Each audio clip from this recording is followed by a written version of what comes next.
Hello there, my Padawan learners, and welcome back to the channel, or the first official podcast episode, the Beyond the Fallen Order podcast. And today, I am with a very special guest today. Her name is Elle, and she is Hold on, wait. she is Hold on, wait. You can't see me. she's waving right now. We're doing an audio recording, but we're FaceTiming right now. She is another die-hard Kestis fan, just like me. And funny enough, we met up recently, just by random, at a Disney Springs store in Disney World, Orlando. And naturally, we just complimented each other and we're like, oh, I like your Star Wars bag and outfit and whatnot. And then we just started bouncing off each other. And then the second she mentioned Kestis, it was all over. Just it was all over because I'm like, dude, that's literally my channel brand. Like, what is this? The stars are just aligning. So Oh, yeah.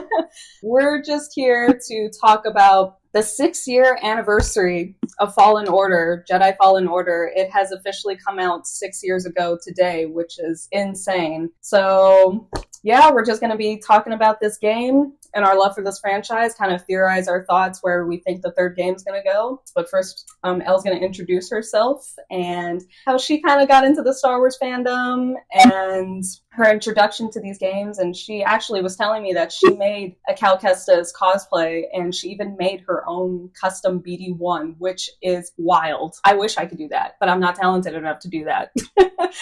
So just, yeah, can you just talk about that? Yeah, of course, yeah. So, I was kind of born into Star Wars. My mom was a huge fan. Like, not like the biggest fan, but big enough that Star Wars was in my life pretty early. But it really wasn't until 2020 early 2019, 2020 that, like, I really got into it because, like, Disney Plus launched and The Mandalorian and all this stuff. And then it just, like, it just became my whole life. I remember distinctly my 7th birthday party. I grew up playing the Lego Star Wars: The Complete Saga. That was my Star Wars video game childhood. Was the Lego Star Wars video game, and I was so obsessed with that for my 7th birthday, I wanted a Lego Star Wars birthday party, not a Star Wars birthday party, a Lego Star Wars birthday party, which was a little difficult to try to put together, but we did our best. But yeah, so Star Wars has pretty much always been a part of my life up until about 6 years ago. But funnily enough, I didn't play Jedi Fallen Order until a year after it came out. I didn't play it until 2020. Because I didn't have a way to play it, and then 2020 I got a PS4, and first game I got was Jedi Fallen Order, and I finished it in a week. I was so insane about it. I did nothing but play that game. And I was just so captivated by the story and by Cal Kestis specifically. The art and just like this story, oh my gosh, it's just so good. It's just so good. Yeah. Yeah. Yeah, that pretty much sums it up. Now we're here. now we're here. Yeah, naturally, now we're here. It's so funny that you mentioned that. I mean, I tend to ramble, so I'll try to make this long story short. How I stumbled into Fallen Order, but yeah, Star Wars has pretty much been a part of my life growing up. I actually was lucky enough and old enough to watch Revenge of the Sith in theaters when it came out. So I was not bad. You're aging me right now, girl. I'm young. I'm 27. I mean, I'm still young. But... still young. But yeah, I pretty much grew up when Star Wars was at its peak, and grew up with all the video games. The Revenge of the Sith game, when that was released for the ancient Xbox, which was like the Xbox 360. So played that, played the same Lego Star Wars, the complete saga, played the Nintendo 64 Star Wars games with my brother. And yeah, Star Wars has just been my life growing up. The movies were always on, watched it in theaters. And when Fallen Order was coming out, I was so hyped for it. I remember watching the trailers, watching like the first E3, like behind the scenes when they were showing gameplay. And stupid me, I didn't understand the importance of pre-ordering. So I just assumed, like, oh yeah, I'm just gonna walk into Target or GameStop and it's gonna be on the shelf. Right. It was sold out everywhere. Like every single local Target I had, it was gone. It was off the shelf. And I'm like, oh my gosh, Rise of Skywalker's about to come out. This game's going to have spoilers by then. Like, how the heck am I going to avoid it? And I just remember seeing memes where it's like, it was Rey running from, I think it was Kylo Ren at the time. Through the TIE Fighter.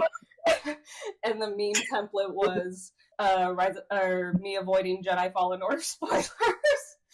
Or like me dodging them, and I'm like, oh my gosh, so true. So yeah, I'm surprised I didn't see anything for a whole year. Like I remember seeing the trailers, and then like, I mean, I was like, what, 14? I didn't. I wasn't really 13 or 14. I wasn't really online yet that much, so I guess it was that. But I don't know how I like missed everything. Besides the trailer, yeah, that was. I remember that first trailer with the music and being like, "Whoa, this is crazy," and then just nothing for a year. Like, holy moly, where has this been my whole life? And it's still in here. I think I finished the game for the first time like the day before the first year anniversary. Wow! I like that perfect day because I was playing the game and I immediately started building a BD1 out of foam. I was like, "Nope, this is my son. This is my baby boy. I need to have it in my hands now." And so I was building it, and someone's like, "Oh, it's the 1 year anniversary of the game." I was like, "Oh, perfect!" You're like, perfect timing on your end for sure. Yeah. The first time I got to experience Fallen Order, funny enough, I was babysitting at the time, and it was December. It was like a few days after Christmas, and the little boy I was watching, bless his heart, he was the sweetest kid. His name was Warren, and me and him just got along well, and he had a younger sister too, but she just like did her own thing, and me and him would just talk about Star Wars nonstop. So I was a cool babysitter in his eyes, at least. And he got Fallen Order for Christmas, and he was like, "You want to watch me play it?" And I was like, "Okay." It was the first time I like watched it. He was on the first mission for Kashyyyk, the first time Cal goes to Kashyyyk. Yeah. And I watched him play that entire mission. And at one point, I think it was when you're fighting the white spider that literally does a jump scare. First of all, he paused the game because we screamed so loud because it scared the crap out of us. Yeah. And he was like, "Okay, I got this." And I'm like, "You got this." And then he died, and he was like, "You want to try?" And I'm like, "Me?" Like, first off, I was like, I'm shocked because no kid ever offers to like a controller. Usually they're like, "Watch me, watch me." So I was shocked that he was like, "Yeah, you want to try?" And I'm like, "Okay." So he taught me the controls. It took me a hot minute to like get used to it, but then after a while I was like, "Oh, okay." And I think I took down the spider, and if you saw the look on this kid's face, it was so priceless. His jaw went to the floor and he just stared at me, and he was like, "Wow, you're really good." And I'm like, "Really?" Like I'm all right. And he's like, "Yeah, like I think you could be like a Jedi master." And I'm like, "That's so cute." Little did this kid know what he was about to predict, because not only am I the Jedi Master, I'm the Grand Jedi Master of these games. It's it's an experience, let me tell you. That's all I'm gonna say. But yeah, after that, I finally got my hands on Fallen Order in a GameStop, and I had to drive to LA. Because I was the closest one. Luckily, I had family living there, so I was staying with them. And then I was like, "Can I go to GameStop?" And they're like, "Sure." Drove to GameStop, and fun fact, I still wish I had the receipt. I kept the receipt for the longest time. The price for the game was $66. And, oh my god, it's evil.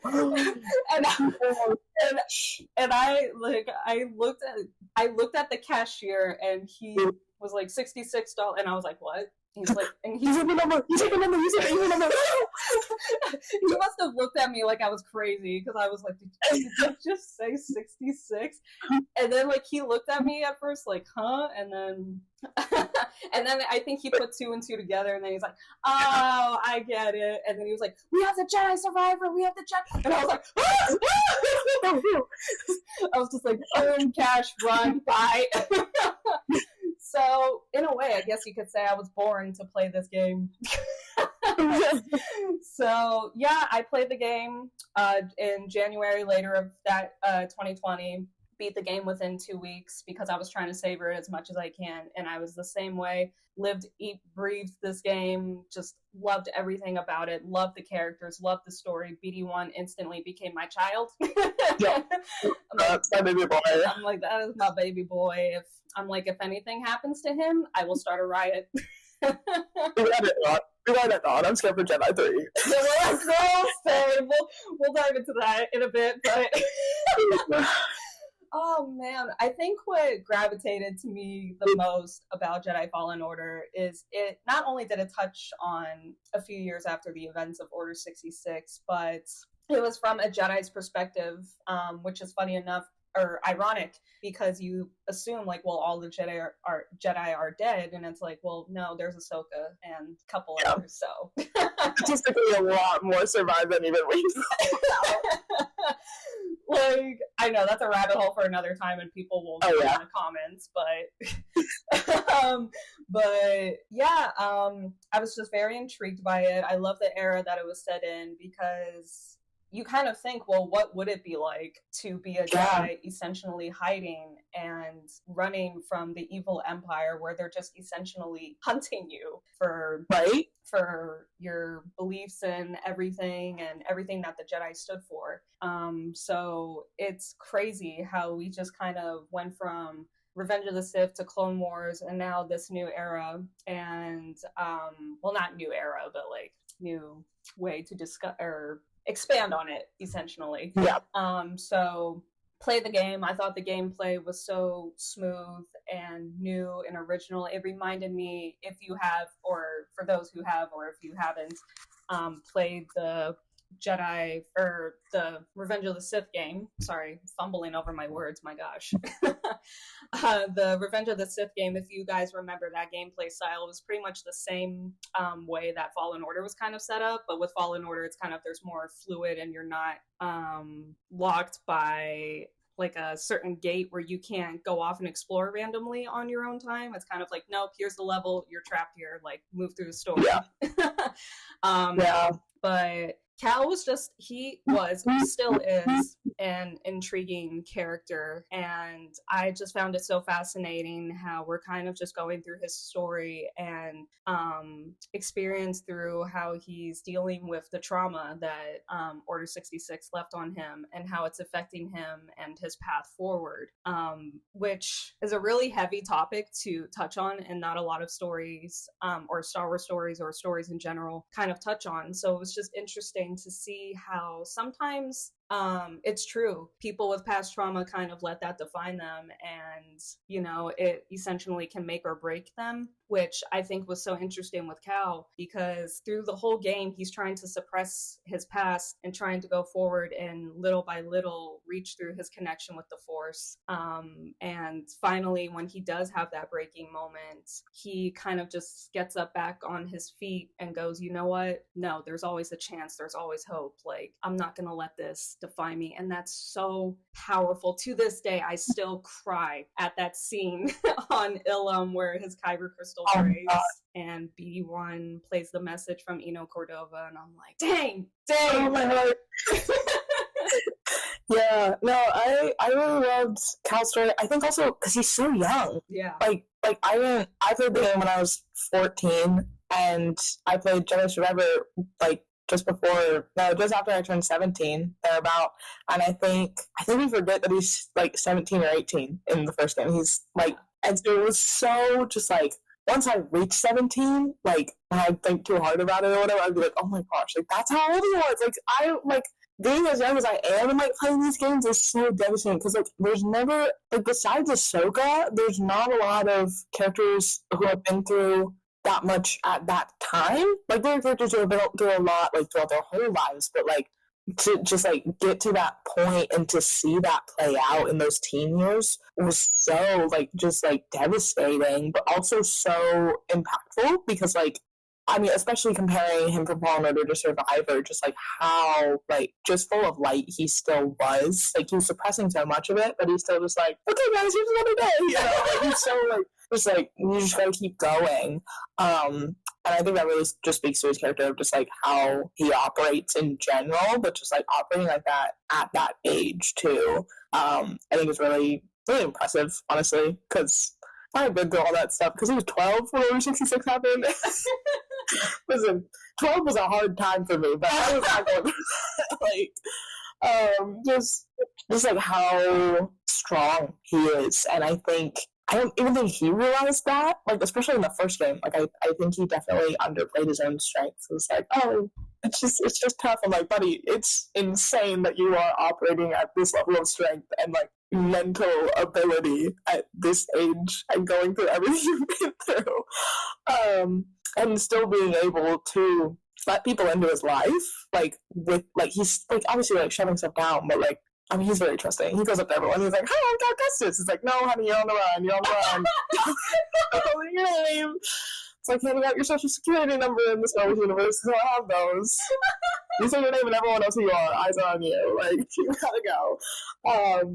But just like I don't know, just like this. His energy and his spirit is just it's so beautiful, man. I love it. Oh, 100%. Totally agree with everything that you said. And when Fallen Order came out, I was in college at the time, and I was pretty much like the same age that he was. Like I think like a year or two older. I was like entering my early 20s, and I felt like that's why I love how the game touches on that failure is not the end all. Like, yes, you're going to go through struggles, but we all have a choice when we wake up each and every single day is to keep fighting, keep going, and pursue, even in the darkest of times. And I remember just like feeling bad because I was in the middle of switching my major. So I was like, great, more classes gonna be stacked upon, or I'm not gonna graduate as quickly as I thought I was. So I was just like, I feel like a failure. I'm not gonna get through this. Like, I'm just gonna be a college dropout and everything. And I just watching that scene like just hit home for me, and the whole game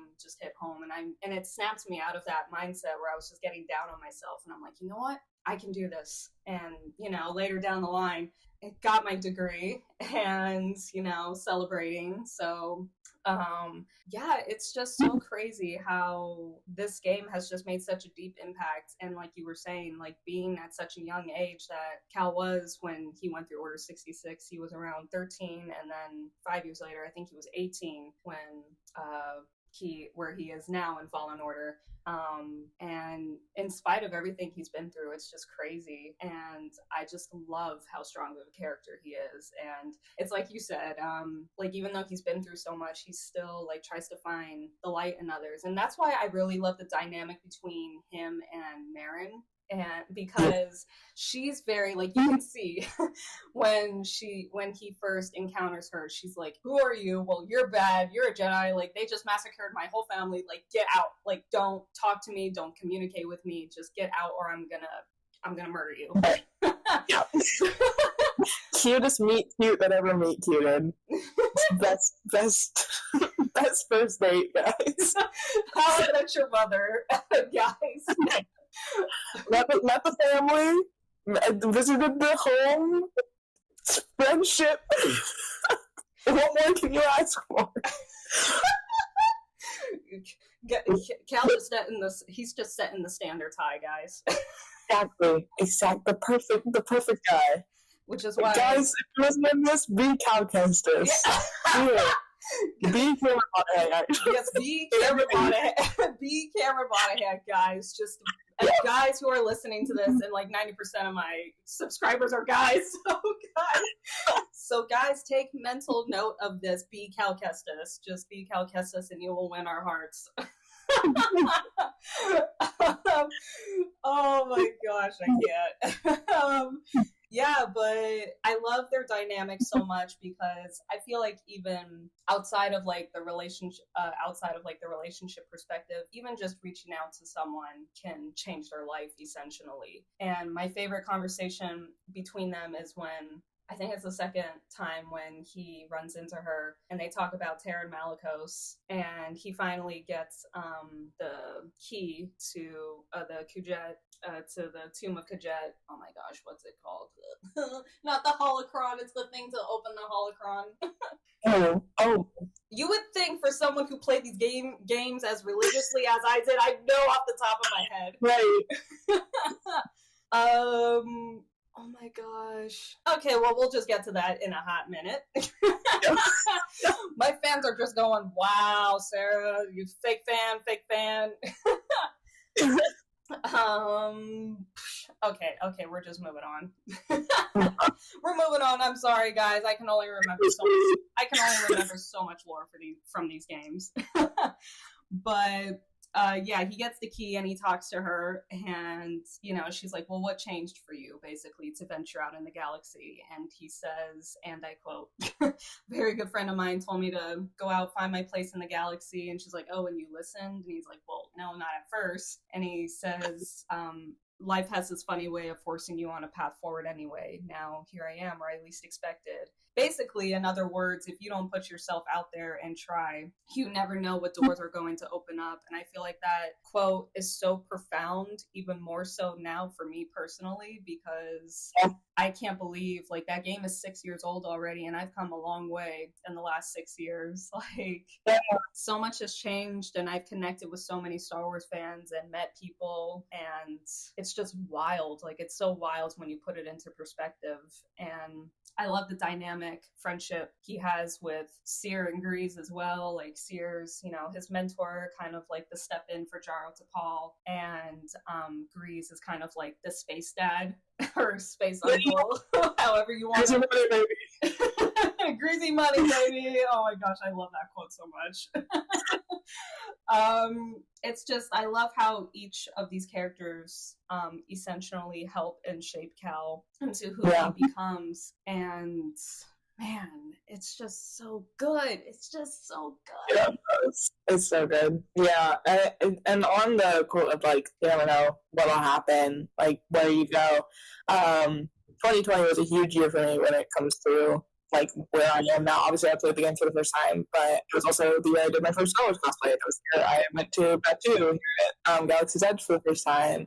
And just, I met an online friend, we started talking because of our Star Wars characters that we had, and now we've been friends for 5 years. And just, like, that was the year that, like, I stepped into the fandom. And I mean, this year I went to Star Wars Celebration, which was huge, and I cosplayed Fallen Order Kestis, and I had my BD1. And I went to, I believe it was Sky Talkers, maybe? I think it was Sky Talkers podcast.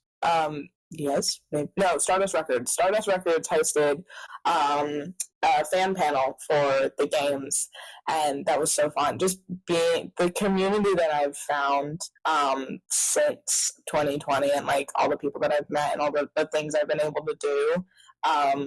I'm on the Disney College program now. I don't work in Batu, but I'm close enough, and just to be able to be here with so many people that, like, care as much as I did. That was the thing, is, like, I grew up around other Star Wars fans, but, like, they didn't, like, care as much as I did, and they didn't, like, really, they weren't watching everything. I have now seen, I think, every piece of canon Star Wars. But yeah, so just, like, the community that Cal found by just, like, I mean, trusting in the Force, whether he really, like, consciously did or not. Like, he was like, oh, like, I listened to my friend that was obviously not at first, but, like, just, like, because, like, getting back on track with his connection to the Force took time. I don't think he realized a lot of the things that, like, he subconsciously was in tune with. And I think part of that is just, like, going where he went and meeting who he met. And, I mean, that same on, like, the Sears end. Like, that's how they found Cal. Like, it's just like, how...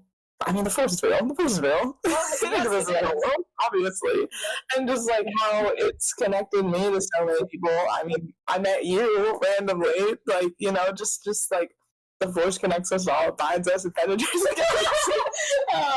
But yeah, just, like, with Cal, I think I connected him so much, whether or not I realized it back then, and just, like, I've continued to connect to him.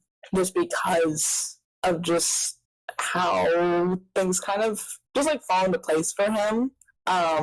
And sometimes things fall into place, but things still go wrong. And I think that's really important to see. I think especially in Star Wars, because like I feel like in Star Wars, it's like things either go right or wrong. And I feel like Cal's story has been so nuanced in that of like, well, things went right, but also this happened. Those things went wrong, but we met a new friend. You know, like almost got killed by a bunch of witches on Dathomir, but hey, friend. You know, and just like that cycle. It was really cool to see, and just how it's gone from there, and where I am now, where Cal is now, and just how the galaxy's expanded 10 bajillion times for me and for him also.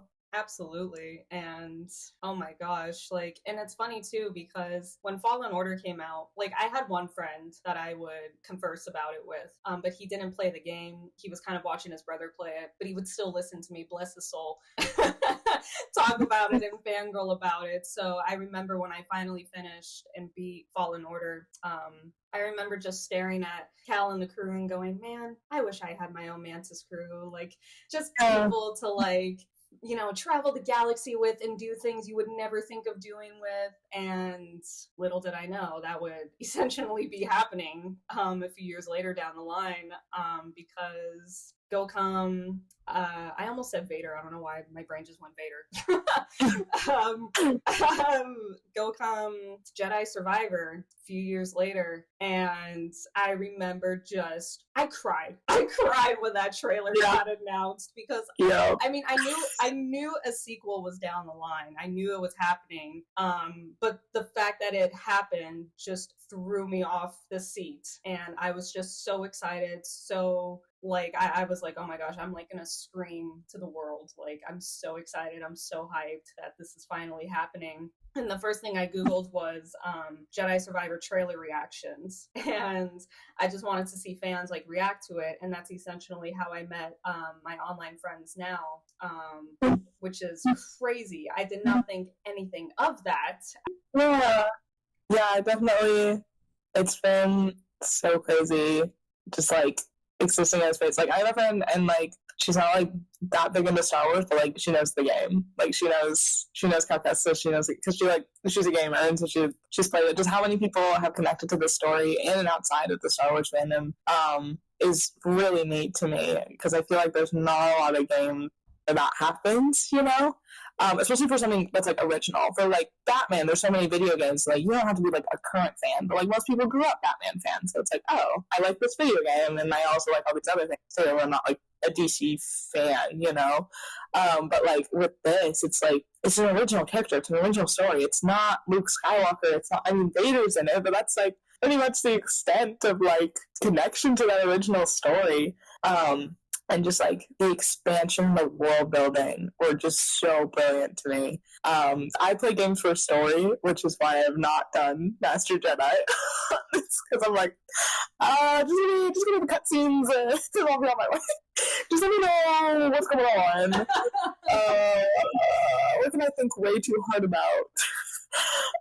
I hated playing on Zephyr. I'm gonna be so real with you. Oh, dude. I despise. I don't get like claustrophobic, but that puzzle in the caves, I literally had to like quit the game and go to sleep. I was like, I cannot get out. I was like, I can't see. I can't get out. I don't know how this works. These walkthroughs make no sense. It's so dark in here. And then there's like these giant like monster Zepho artifact robots like chasing after you. Like, that type of stuff scares me. And like at this point, I'm like 2 days into playing the game, so I'm not entirely grasp on the game mechanics either. So I'm like, I don't know what's going on.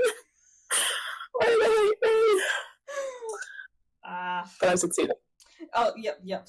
As all of us do, we may have just raging at our screens for God knows how long. I got lost on Zepho so many times. Like, that is probably, I will say, that's probably my least favorite planet in Jedi Fallen Order. Like, I think visually it's stunning and it's cool to walk around and explore, but like mechanic wise it sucks. It's just there's so much ice. I get something. I'm like, no. And then also I feel like that planet has a lot of imps on it. Like, I don't know why, but I know why. There was a reason. I don't know why. It was just like, it would be like, oh, let me explore, and it's like, oh, the KX droids. I love K2SO. So K2SO is like my favorite droid of all time. Like, he means the world to me. But I literally, there was a time where like I would see them, I'd be like, no, I have to go now. I have to leave. Get out of here.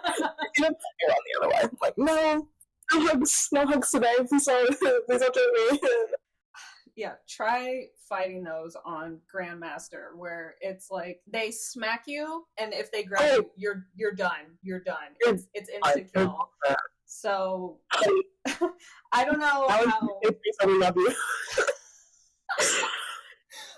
I wish we were just all kidding. No, literally. I really don't know how I mastered Jedi Grandmaster, and I think the only reason why I did is because, again, it was during COVID, so we were all just at home playing video games. So what else is there to do?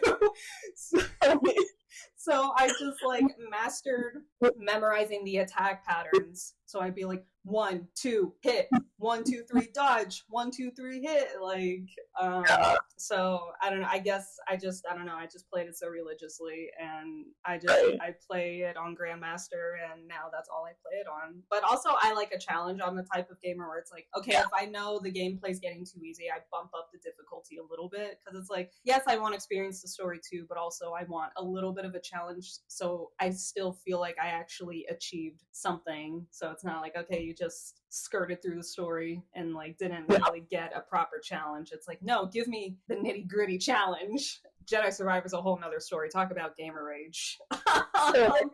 Okay, I did not play that on my first playthrough. It was not on Grandmaster, it was on Jedi Master, so it's the one before the highest difficulty, because I was like, okay, I know they're gonna bump it up, I want to enjoy the game to an extent. So diving into Jedi Survivor, that was stressful because at that time I had Twitter, and of course people post spoilers everywhere. And the first thing, I'm so glad I didn't see a lot of it, but it was like in the corner of my eye, and it was the scene where Cal and Marin were talking by the fire, and I was like, no, I kid you not, I threw my phone across the room, and I told my brother, get into my phone, delete Twitter off my phone right now, because I almost just saw a spoiler for Jedi Survivor. Yeah, that was a crazy. I'm so impressed I did not get this one. I played it on release day. Well, kind of. So we pre-ordered it, but it didn't. We pre-ordered it like the day before it came out, and digitally, and I got a PC pretty much just for this game. I didn't have a PS5 yet. So we got a PC pretty much just for the game, and EA was freaking out, and it was being a jerk, and so that was a whole mess that we had to figure out. And then also on release day, something crazy happened that I'm not getting into, but it kind of messed up the plan, so I didn't play it till the next day. It was just a rough weekend. I was not doing well. No one was. No one was, and I really got crazy. But I played it, and then that day, so that was April 20th, then I went and saw Return of the Jedi in theaters for the anniversary release. So that was a fun day. I got my Cal cosplay. It was really hot, so I had my shorts on, my Cal cosplay on the top, and I was playing it, and I pretty much, after that weekend, I would get home from school and play it until, like, my mom came. Like, I was playing it 2 hours a day. I finished it in almost exactly a week, which is really impressive for me, because I was losing it a little bit. But I was sobbing during this one. Like, this game had me sobbing every 5 minutes. And most importantly, I absolutely fell head over heels for Boba Kura. Oh, no. Oh, no. And almost immediately got foiled within time. There's literally a clip of me. It's the campfire scene, and I'm literally sitting there, I'm just like, and then it's like 4 minutes and 20 seconds later, the betrayal happens, and I just remember I started screaming I was like, are you kidding me? I was losing my mind. And then I was just convinced that the game devs just like, the reason I hadn't seen any spoilers was that the game devs just went in and changed the game. Like, the week I was playing it, so I didn't see any spoilers. I was so impressed because, like, I wasn't, like, on Twitter, but, like, I, like, would see some things. So I was like, how do you know? I also don't know how I didn't see it coming. Because the second time I played it, my friend came over to play it because he didn't have access. He played just Fallen Order, and then he didn't have a way to play Survivor, so I was like, come on, I can just play it on my stuff. And I was going through it, I was like, this was right there. It was right all the time. And usually I'm so good at clocking that. Usually I'm so good at being like, I just love him so much. He was a single mom who works 2 jobs, who loved his kids and never stopped. He did do evil things, and I am mad at him for it, but also, like, you gotta do what you gotta do. No. I can't forgive him. I can't forgive him, dude. I can't. Like, it's so funny that you mentioned that because, again, I like to think I'm a very good intuitive person. Like, I'm very in tune with people, and I can catch right off the back of my hand, like, this person's sus. There's something sus about this person. Like, I don't know what it is, but yeah. The first time I played through it, I was just so taken off guard with that whole betrayal, and I just remember, it's weird, like, I was catching on to it, kind of like during when they're all outside, like talking about how they're all gonna go to Tanalor, and Cal like goes to Bo and he's like, hey, you okay? And he's like, yeah, I'm fine, just thinking about my daughter. And I'm like, what? I'm like, huh? I'm like, oh wait, no, he's just, he's a dad, he's worried about his kid. And then when him and Cal are conversing about going by themselves, and Cal's like, like, we should wait for everyone else, and he's like you, if you watch closely, like, you can see him going, yeah, I'm gonna have to dig the knife in and just end this kid's whole career. Yeah. Well, I think I started to catch it after the last battle with, oh my gosh, what's his name? Dagangera. Wait, what did you say? Dagangera? Yes, with Dagon. After that battle, there was just something off, and I was like, I started to clock it, and I was like, no, like, don't mess this up for me. This is going great. Well, I felt for that single dad Star Wars propaganda so hard. I was like, no, it's gonna be fine. We're fine. And then got to the campfire scene. I was like, this is nothing. Our little family is great. And I wake up the next day and everything's over and the world's on fire and they hate me. Eno's dead. Everything's terrible. Vader's here. He's a Jedi now. So, like, I think the reveal that he was Force sensitive was more shocking to me than the actual betrayal. Because I was like, okay, but like when he whipped out that lightsaber, I said, what? I just remember like the game release, like, because I think Cameron was talking about his relationship with Bode beforehand, and honestly, my biggest fear was just that he was gonna die. That was it. I was like, oh, man, they're gonna give Cal this like cool friend, like brother figure, and then they're gonna rip it away from us. And not only did they rip him away from us, they're like, actually, he's a traitor and is gonna do heinous things and just be terrible to Cal. The freaking Force echoes after you finish the game, disgusting. I need them to get rid of those. This is evil and heinous. And I said, no, don't do that. Yeah, I had a friend who was playing it, and he was a little bit ahead of me, so I would talk about how I love Bo, and he would just stay silent. I was like, uh-oh. Nathan was his main. Rewind. So yeah, but other than that, the game was like my absolute devastation about Bodekona. I am obsessed with Cal's story in this game because the game's visuals are so much lighter than Fallen Orders. Fallen Order is a very gray, dark game, and then this one's like, it's so colorful, it's so vibrant, it's so beautiful, and yet Cal's slipping into the darkness, and it's really, I think it's so interesting that like Fallen Order, like, I don't know how intentional, like, it might be just because of how long it takes to make games, and like if they didn't know if they were getting a second one after the first one and all that stuff, how intentional is all it was, but like the first game starting from such a dark place and just like getting lighter and lighter and lighter visually, and pulling Cal out of that darkness from Raqqa, and then to now, which is also interesting because read Battle Scars day one. I said, hand that over to me now. Cal Kestis content? Yes, please. And where he's at there is like fine, but it's like it's rough still. And then they'll like go their separate ways. And I was like, well, don't do that. Well, then they don't in the book. They like skip over that part. They're like going to, and then they're like, I just love you guys too much. And then you get the game, and it's like, actually, we did split. Okay. What? Which is like where visually in that game, how much brighter it is, and yet you see the light kind of leave Cal before you go into the game. Like it, and that's where I think made Bode's betrayal like hit so much harder. Is like you see, it's kind of Cal's kind of, but also there's so many good things happening with Marin and stuff. Like it was just like, oh wow, it's all these good things, but also where's Cal going? Where's he going?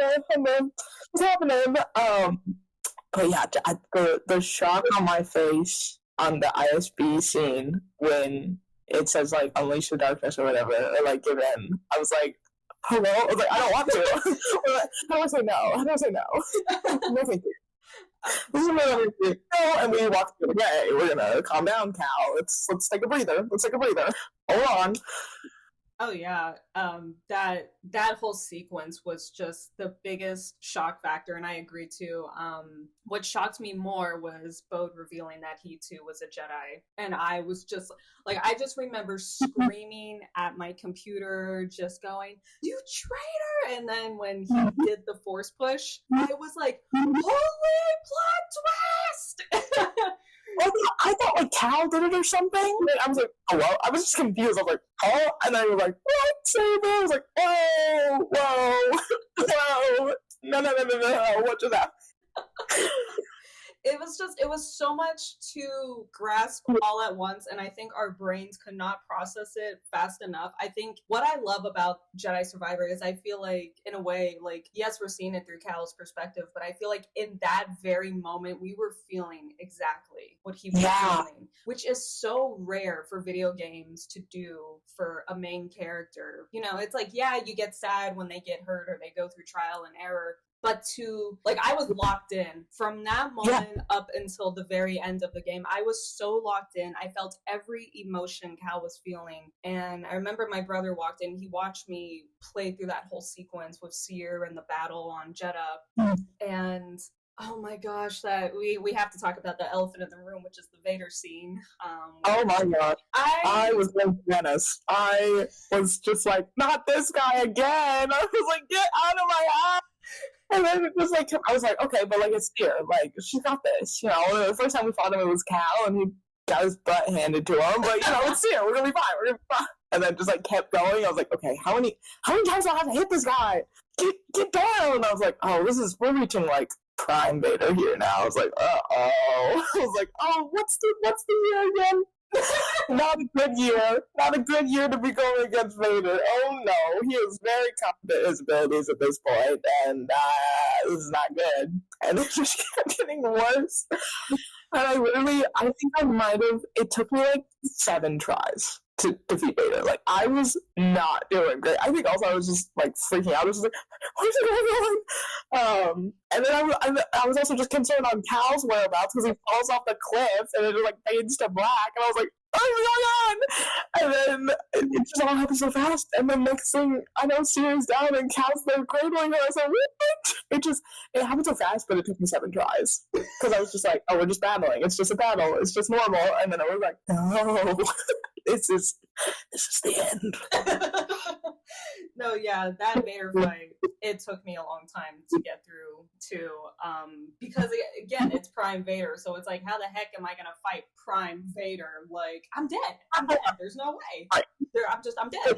And it's crazy. I knew way back when in Fallen Order that Seer was going to die eventually. I predicted from the get-go because just the way it happened in Fallen Order where Vader literally yeets her off the platform. Like, she goes up and he's like, no, and she just falls. And I'm like, ah! But then she somehow survived, and I'm like, okay, we good. And then he comes again in Survivor, and I'm like, oh no, she's dead. Like, half of me wanted to believe that she was somehow gonna make it, but I'm like, she's done. She's done. So I'm glad she went out like a G though. Like at least I know, it's at least legendary. she tried. Like, yeah, like thank you. I mean, she hurt Vader. Like that's an accomplishment, especially that when that shot of Vader like emerging from like the burning light. I was like, oh my gosh, someone cooked here. I was just like, we need to get out. I was like, can I switch perspectives again? Can we go back to Cal and just like Seer does it? Because I'm not good at fighting, but I know she's good at fighting. I think it almost felt like it was my fault she lost. I was like, my bad, guys. I don't have Seer's skill level. Let's just check over to Cal. She has a chance. Oh man, yeah, that scene was so. That's when I just fully started. So like it's weird. It took me that one. My brain finally got to slow down a little. Excuse me.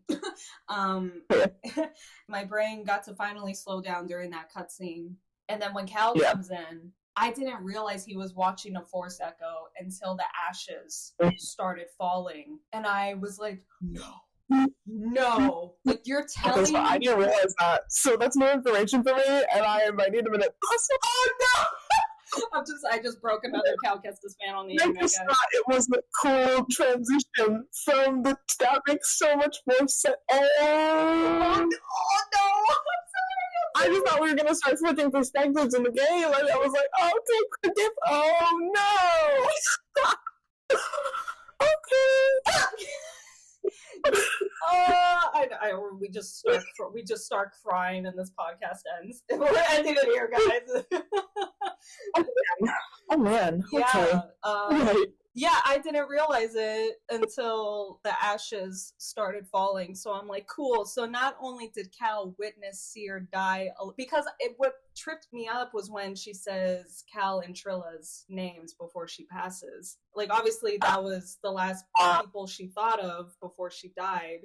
But I feel like, in a way, she was, like, calling out to them. And then she passes, and Seer, and then Cal witnesses it, and then because if you watch it closely, like it's all on fire, it's all glowing, and then if you look at the edges, they're like rigid, and then it fades, and then you see the ash falling, basically showing that she was already dead by the time he went there, and he witnessed that echo through her, so he physically felt her life force fade and her final moments. Which is why he was so distraught and emotional, because it makes that scene hit even harder, because he feels even more guilty that he wasn't there anymore. Yeah, that's the thing about the Force. That's one of my favorite things about Cal is his Force ability. Psychometry is such an interesting concept. I think it's it's so cool that it's so rare, because like it seems like that would be pretty simple. Like the Force is like, oh, it like shows you visions, like it makes sense that it would do that. But like the fact that it's rare is very interesting to me. But also because it's not just visual, it can be very physical. And so I'm sure, like, just now with that, oh my gosh, it was like how tiring that day must have been for Cal. Like, probably had a great night of sleep. Confesses love to man, everything going great, and it's like, and a chase boat across the desert, fight him, gets thrown off a cliff, and then experiences all that with like the emotional depth and the emotional weight of it too. Like the unbreakable spirit this man has, like the strength of his soul is insane, and oh my gosh, like it's just so, I can't imagine, and I see a lot of fans talking about this, like young Cal with that power and being around all these clones, like everything the clones touch is just full of pain and this weight of just like loss constantly. Because even if they're not losing the battle, they still lose brothers. And just like the fact that Cal dealt with that so young, and like just that even today, like it doesn't matter how much of a master he has in his powers, like it's still it's so draining. Oh yeah, it's his heart for real. Like, oh my gosh. I want to hug him so much at this rate.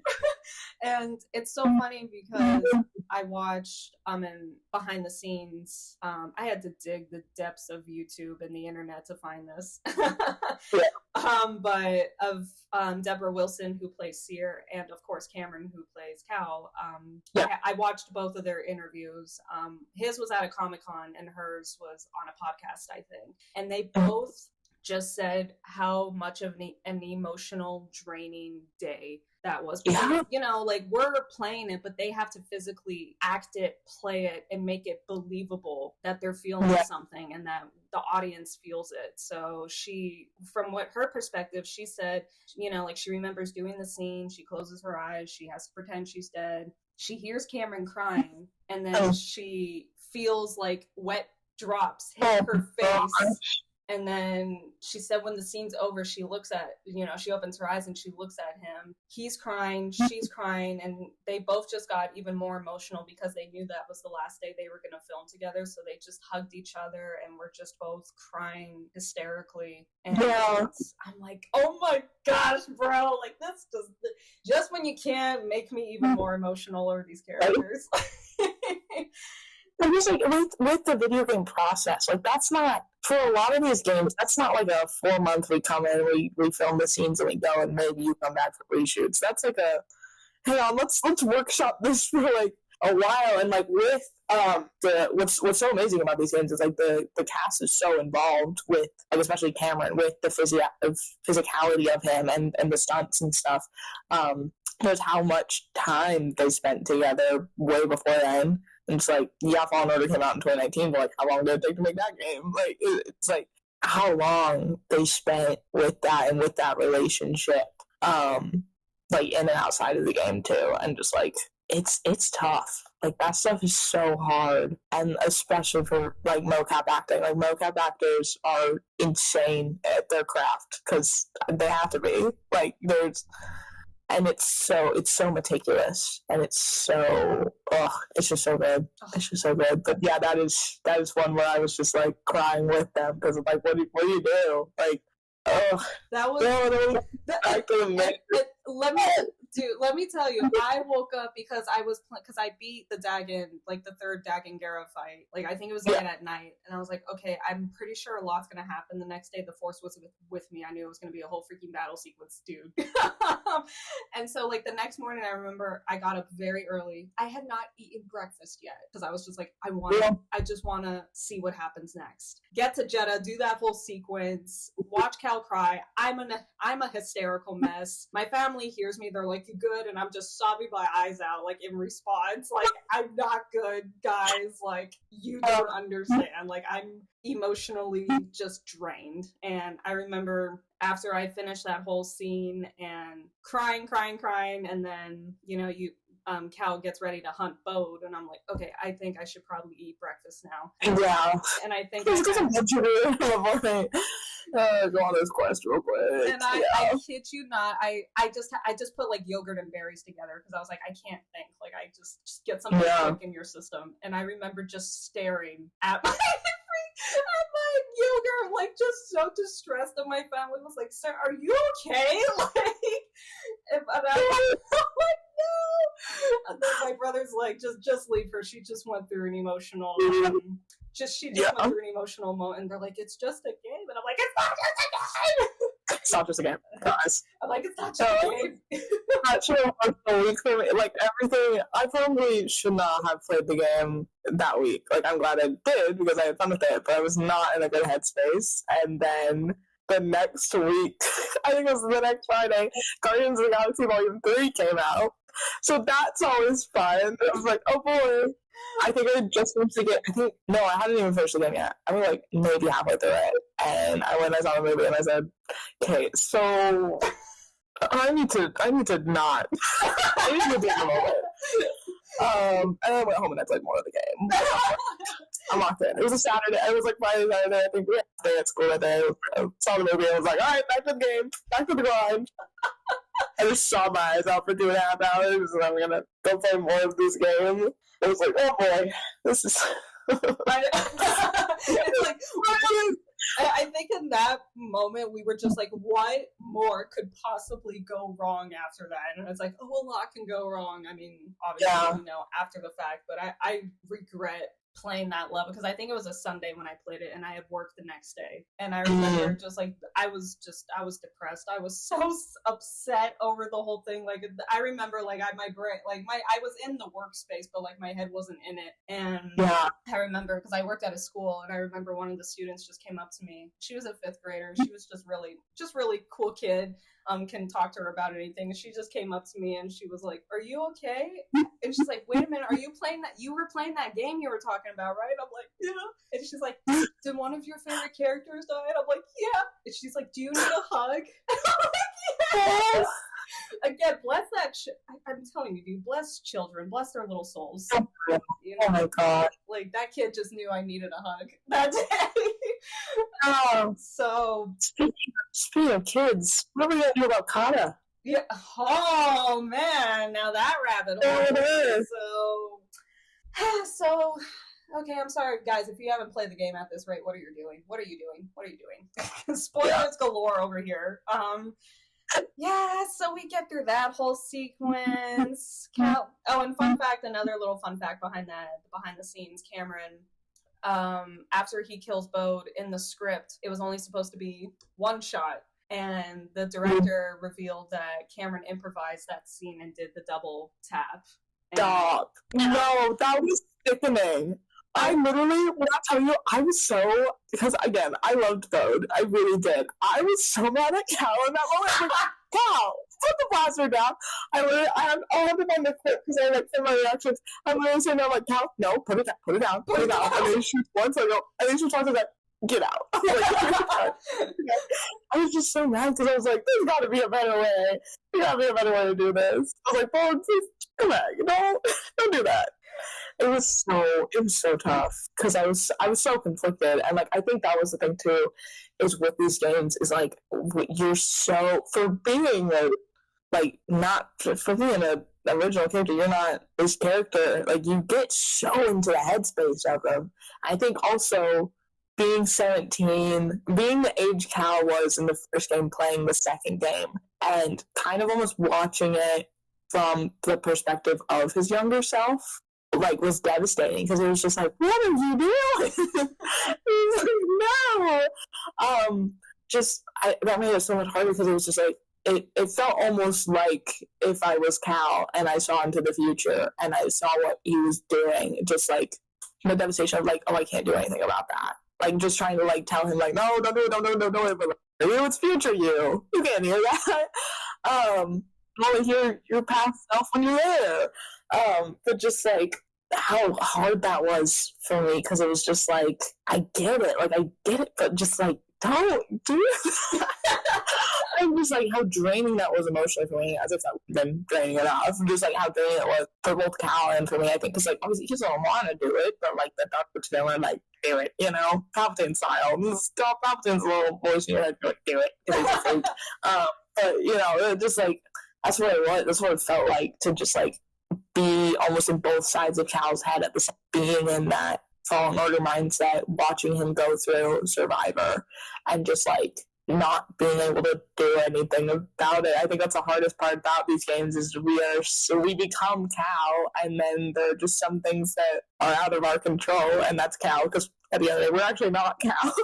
He's Cal, we're us, and we are just watching him go through this, and there's only a few choices we can make for him, but some choices he's got to make on his own, and unfortunately, there were choices that I said, Cal, please, this isn't helping anyone. This isn't helping the situation. Let's think about this. Let's take a deep breath and think about this. Talk about this. We're just literally going guns blazing. The fact that it was the blaster that Bode gave them to. Oh, like, dude! Get out. You can leave. You're done. I would like to write a strongly worded letter to Respawn Entertainment for putting us. Why? Why? Strongly worded, and it's just a big bold. Why the heck would you do that? You goofballs! Never again. You goofballs. Oh my god, I love it. That whole sequence, that's what makes Jedi Survivor so even more compelling and even just as good as its predecessor, because I think I've talked about this multiple times on my channel, but I think the whole message in Jedi Survivor was not only that growing up is hard, but the decisions you make can greatly impact the course of your path, and how you react to those situations can also affect it. So I think in that moment, Cal was kind of just like on pure adrenaline, kind of just fight or flight mode. And because when you see him after the fact, when he shoots Bo, like he kind of just goes, oh gosh, what have I done? And he drops the blaster, and like it hits him that, oh my gosh, I just took his life and I just killed him. So and then it just turned into numbness. And I think that's so telling of just like what that does to people. And I think that's so telling of just like where he was at mentally, of just like he was doing great, like and then just loss after loss after loss. And he has Marin now, but I think it just came to a point where it's just like there was a line, and I think he crossed it way before he even shot Bode. And I think he was just again running on that fight or flight. So the minute he shot Bode, it was like he saw how far off he was from that line, how far he had crossed that line. He was like, oh, and that final scene when he's just standing, I didn't know what to say either. I was just like, oh, at that point, like, any shot that I had done was, like, quick or just, like, short, because I was just, like, go, go, go, go, go. But, like, that just, like, really had me sit, and I was just, everything, all of the water was leaking from my eyes. Like, it was just, like, what do we do now? And, like, unlike the first game when it ended, I was like, oh, we're going out. Who knows? But we'll do it together. It was like, where do we go now? Where do we go from here? Because, like, yeah, we've got terrible, but also a whole lot of emotional damage and baggage that who knows if we're going to actually go through all that. Do we, in fact, have time to unpack all of that? We shall see. Oh, yeah, oh, dude, talk about the tears. I was a river. I was a full-out river. I've never been so locked into a scene. And the minute he started, like, I think that, again, that's such an emotionally moving scene, because I feel like we've all been there at one point where the world around us is moving, but we're just numb to what we're going through. And when he just like started breaking and he's giving a speech where he's like, I'm gonna continue your legacy, Seer, and then he walks off, and then she walks up as like I don't want to say like a Force ghost. She was, I don't know what that kind of sequence was. I think Force Echo. Like kind of like I think that Echo. Was kind of the echo of what was left of her reaching out to him. Yep. And she says, Cal, just, basically teach her what I taught you and guide her through the darkness. And he kind of nods his head, walks off, final shot of her lightsaber, and then just credits. Oh my gosh, I just remember crying hysterically, texting my friend. I almost sent them a voice memo. I'm so glad I did it, because they just would have heard me crying through the words. I probably will for the next game, though. But yeah, now to hit the huge elephant in the room. Where do we go from here? And this is a question that every fan has right now, is where is Cal going to survive this, or is this the end? And I hate this question so much because I like to be delusional and believe he's going to survive this and get through it. He'll be fine. He'll be fine. He's really fine. He's fine. Because, here's the deal. With Rebuild the Galaxy and his little cameo in there, and I think Star Wars is starting to recognize that, like, oh, people want this guy everywhere. Yes, thank you. People want this guy everywhere. I think also, spoilers for Tron Ares. Do you care? I don't know. I don't care, but I know he's in it, and he was in it for a hot minute. Well, and spoilers, he's only in it for like 10 freaking seconds. Yes. It's devastating, actually. I was so mad. Because I think, first off, Hollywood just needs to realize Cameron Monaghan's potential, because, hello, he's good at his job. I agree. He's put him in big roles where he has more than 2 lines. Like, I mean, his filmography is insane, like, on the TV level. Like I know him most from the Gotham TV series when he was Joker. Like, that was insane. He was so young. And he's still so young. And so, I think he'll definitely come through in Star Wars again. I've seen a lot of discussion of just like what that's going to look like. Whatever it is, I think the third game has to be out first. But like, I wouldn't mind a movie after this. I wouldn't mind animated or otherwise, because I think we could do whatever. I don't know, but whatever it is, I think Star Wars is ready to accept that the world just needs and wants more Cal Kestis. That is the answer to most of their problems. Cal Kestis. But you know, we gotta get through. We gotta make the third game first before we cross that bridge. Which I don't know what that'll look like. I'm hoping they do another book, because I liked, shout out Sam Mag, shout out Battle Scars. Love that short little adventure. Especially getting to dive into Marin's story a little bit more, too, really nice. But I hope we do another book or something. I don't know. Speaking of books, no, I'm kidding. Not to. I mean, the whole reason why I did a YouTube channel was because I did short little Cal Kestis fan fiction stories. And I did 3 of them. The third one just came out this year. And I actually made my own girl character for Cal. Not that I love Cal and Marin, and I want to see that ship sail to the end of time, and I'm glad it is so far. But for my creative journey, I wanted to create someone new because I wanted my story to be something unique. While going off Fallen Order and piggybacking off of that, I wanted to add something new to the table for him and kind of see how I would make him fall in love, essentially, if Marin wasn't in the picture to begin with. She's in the books. She's kind of like that one supportive friend that roots, that kind of like smacks Cal on the head and is like, dude, like, why'd you say that to her? Like, go out there, have that difficult conversation with her, like, go be the man, like. So, walk in. You're better than this. So, and what I did to my fans recently, they're very mad at me for putting Cal through more emotional damage. And I'm like, you know what? Jedi Survivor put me through this, and I'm dragging you all down with me. Anyone who wants to know Cal Kestis has to put something angsty in it. It's a legal requirement at this point. Also, you have Cal Kestis in this? Okay, make him cry once, at least. Oh, that you need to cry, or the fans need to cry. No exception. And I'm pretty sure I made like 90% of my audience cry because half the comments were like that. It was just the crying emojis, and I got a few messages from people saying, "Why would you do that?" And I'm like, Survivor. That's why Survivor. Nope. Don't let me come. I'm like, blame that they did it in the quote unquote Vader quote that I am what you made me.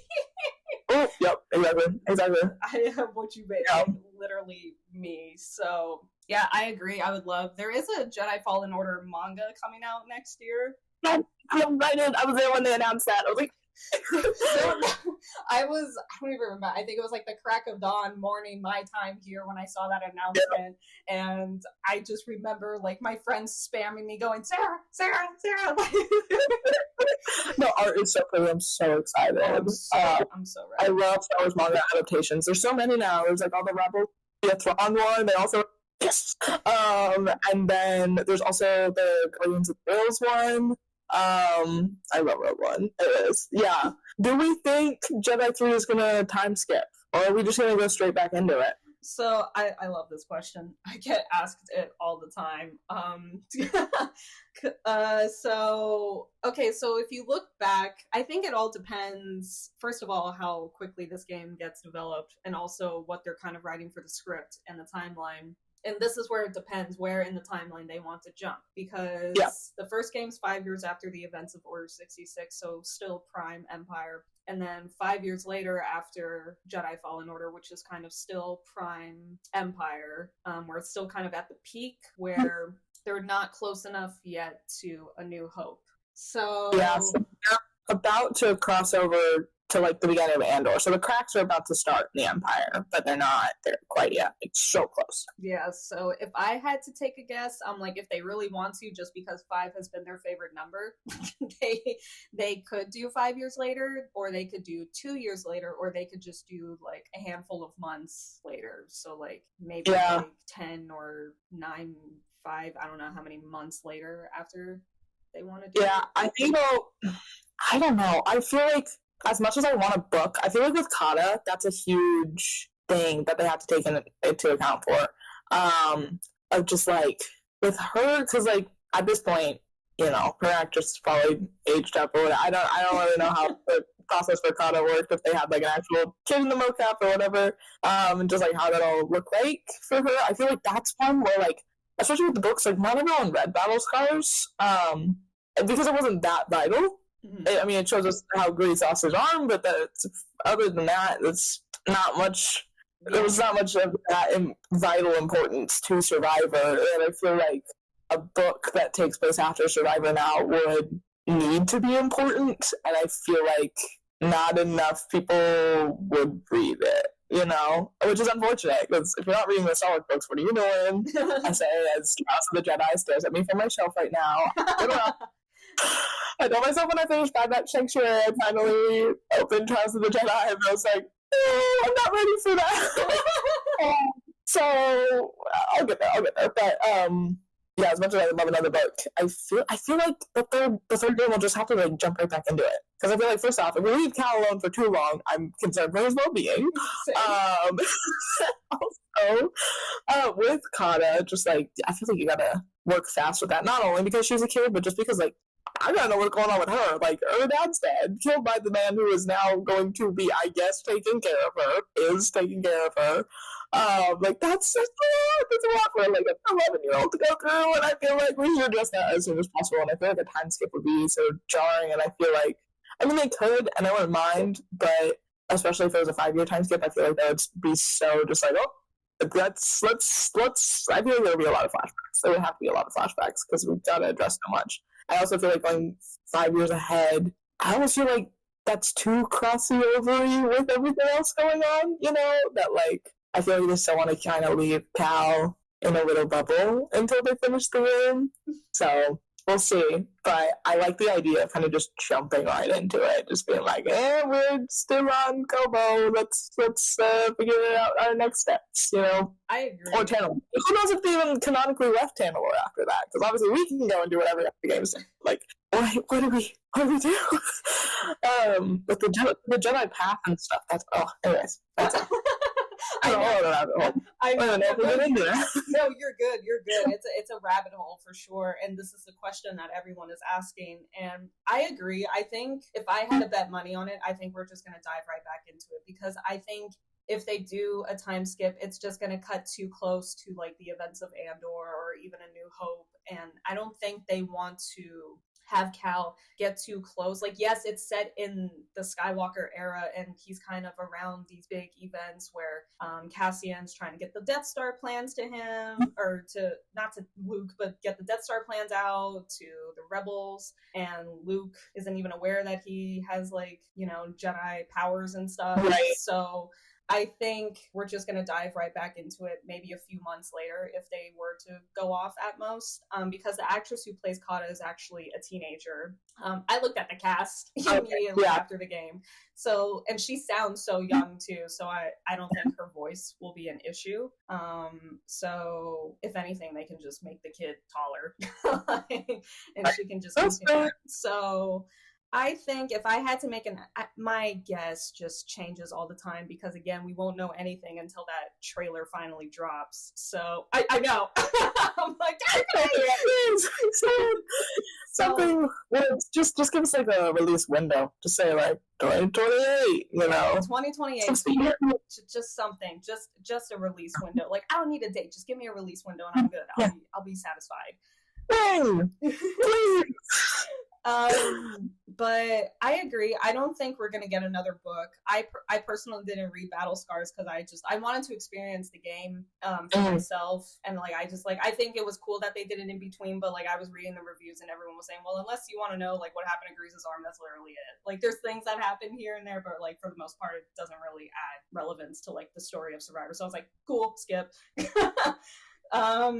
But if I had to make an estimated guess for the third game, I think Cal is going to be in a very fragile state. And I do think more people are gonna die, unfortunately, because I know everyone tells me that when I say that. He's flexible, and then they'll go up and do things. Will be fine. The man has to live, and then Cal naturally he's the protagonist, so he can't. He's gotta be there. He can't kill a child. He will be fine. In terms of when I say quote unquote everyone else, I just mean I think if I had to make a guess, I think Grease is going to go next. I think Grease is going to be the next one, and I just because people were telling me, they're like, okay, well, if it's not Marin, who else? And I'm like, Grease, and then they're like, BD1. I'm like, no, I will kill you. No, not BD. No, not BD. Like, if anything, I think they know what will happen. I think they know who's going to be at Lucasfilm HQ. It's gonna be us. We're gonna be like, hey guys, hey. So I know this isn't really your department, but what the heck? I know where the Lucasfilm headquarters is, so I will literally drive us there. I will rally all the Cal Kestis fans. We'll drive cross country, and I'll be like, okay, we're going. We ride at dawn, guys. Let's go. Yep. So I'm like, I know this isn't the video games place, but it's gated, and we can't really get there. I'm sure Lucasfilm HQ is too, but we ride at dawn, so let's go. Okay, the writing departments talk to each other. They know what's going on. They know what's up, so... I met Jordan DeVries. We just looked them up real quick. We're like, Timmy. No, I don't know if it's not your department, but you can direct me to your writing team. Please. What happened here? No, I don't think. I don't think the developers would let anything happen to BD. I think they care too much about BD. I think they're like, that's our child too. Like, no. I think they would just be outraged, if anything. Like, if anything, I think BD will, like, he'll get injured, but I don't think it'll get to, like, I don't think it'll be like where it's fatal, where it's like he shuts down and he totally just falls apart or anything. I think he would at most lose a leg, and then Cal can just repair it. That's as far as I want. The first game when he fixes his foot, little parallels. Oh wait, guys. Oh dude, I gotta bet money on this. BD loses his foot or loses his leg, just like how Cal fixes it and fallen. Oh my gosh, I swear that I actually predicted a lot of things in Survivor without intentionally doing it. Which is nuts, because I was just like, I'm just speaking out loud, like thinking out loud. I did not think this was going to pass. I predicted they were going to go to Jeddah through my second book, which is nuts. I just said Jeddah. Like, I didn't think anything of it. I was just like, okay, Jeddah, it was in Rogue One, whatever, and it was in the game, and I was like, oh my gosh, we're going to Jeddah. And the other thing, I actually predicted with my friend, was the ninth sister, how she was going to go out. Like, we were joking, my friend and I were joking, and he was like, Cal's gonna cut her head off, and I'm like, yeah, he is, and then he's like, he's gonna go like boom, and then we're like, not only did he cut her limb off, he cut her head off, and we were like, bruh, we were just joking, we didn't think she was actually gonna do it. Please don't stress. How many suggestions are not advised? Don't do that. Maybe I shouldn't publish this podcast then. Now I'm concerned they're going to be like two diehard fans. How can we make them hurt even more? It's just no, let's not give them ideas. But no, I think for the third game, I think Cal's going to go through more adversity because they love hurting us. And I think he's going to struggle with the dark side a lot. Yes. But I've seen a lot of interesting fan theories where people are saying he's going to find a way to have a balance of both. And I can see that. You know what? And it kind of makes sense too because Ezra did that. Oh yeah. So I'm like, shout out the Last Four Jedi. People who know the Last Four Jedi, they know. So they're all friends. So if they're each other's therapists. Exactly. So I'm like, if it can happen in Rebels, and even for Ahsoka, for all that she's been through, I mean, technically she's kind of, I mean, there's a huge debate if she's, a gray Jedi or whatever, and yes. Shout out Freddie, Prince Jr. So if these two characters, and not only were they animated, they came into live action. So I'm sorry, if they can come into live action, so can Cal Kestis. So don't tell me he's not gonna come into live action at some point. or animation. I don't know what show will he be. There's like 3 animated shows in various stages of development that come out. Like, guys, please, tell us more. I'm excited for the mall show, but I'm like, there's gotta be more. Give me another animated series. Give me something I get so insanely obsessed with. Me being delusional that Cal's gonna show up in the mall show. Right? Yeah, it's me. Cal Kestis. What? Maul's just standing there like with the Thanos. And it was like a good friend. like a close personal friend. Cal Kestis. And Thanos just coming in. I don't know who you are. Right. Oh my gosh. So yeah, I mean, it's one of 2 ways. If Cal does go, he's not gonna go, and I'm gonna be delusional. I will die on this hill, guys. I am going to be delusional. Just stop. Leave me alone, okay? I love this man. He got me into Star Wars. It's the reason why I have a YouTube channel, and I'm reaching out to other Cal Kestis fans, so leave me alone. Yeah, no, he's not dying. He'll be fine. I think they see the potential in this man, and they're not gonna let it happen. Also, who knows? This could be the last Jedi game, but like, what if there's gonna be like another video game in that set kind of thing? You know, he could show up. He can show up anywhere. Once the 3rd game is done, it's free range for him. Once the 3rd game is done, he's gonna just start popping up. He's gonna be like, hey, here it is. It's me, Cal Kestis, in the flesh. We're gonna be like, yeah, it was gonna go crazy, and it's gonna make $10 trillion. And we're gonna be a Cal Kestis movie, I am camping out years in advance. Like, it's not months. I'm camping out years in advance. Yeah, pretty. Well, the theater employees are telling us to leave, but we're already so sad. I see in our hands, popcorn in the other. Exactly. Lightsaber on our belts. We're ready. We're ready. We're locked in. We're just, let's go. Let's freaking go.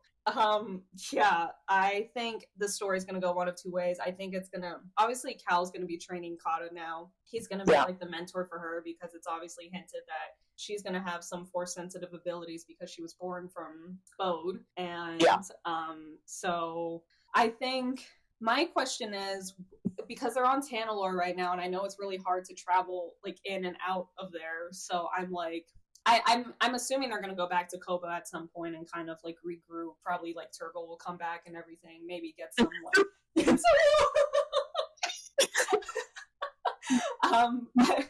I'm sure Turgle will come back, and because we love Turgle supremacy. I think Cal will meet new people as well. I'm really hoping that they cook up a new villain for Cal to face, because I loved Dagan Gera, and I wish we got more of him. That is my only gripe in Jedi Survivors. I wish we had more, because again, prior to Survivor, I had never read or touched a High Republic book, and I've heard nothing but good things about those books. I hear the books are amazing, so maybe at some point I will, but right now my brain is just Cal Kestis mode, so I can't think anything past that. I know, I do wish Dagan would, because he's created just for the game, and now that like the High Republic's over, we're gonna get some stories kind of backtracking now. And then there's like a comic coming out. Actually, it might take place after. I'm not really sure, but just like because it's over, just no one wants to say goodbye to that era. Yeah, it's so good. I like really hope we get some Dagan stuff from that era, because I like playing the game and just being like, oh my gosh, I know where they are in space and time right now. I know what they're about. How does this connect to everything else that's going on with the Nile and all that stuff? That's crazy. So yeah, I'm really hoping he gets more of the story told. But yeah, for a villain for the next one, I think it would be repetitive to do an Inquisitor. Mm-hmm. So I'm very curious to see what they'll do. But I feel like it has to be some sort of villain that's force related in some way, because I think that'll be really important for Cal too, and his story. I think that'll be really. I think it's almost necessary to have a villain that'll be a little like like a villain that can get in Cal's head as much as he can, kind of like break down his spirit even more, and just like that type of challenge to overcome. Yeah, I agree. And that's what I want to see because I found that so interesting about Dagon is like even though they're from different eras, in a way Dagon is kind of like Cal's like it's like weird. I've noticed there's been a pattern that every villain that Cal kind of faces, like Trilla was kind of like his counterpart. And you know, like as if he went to the dark side, basically. That's how he would end up. And Dagon is kind of like where he's at now with Survivor. Like if he taps into the dark side, that's where he's going to end up.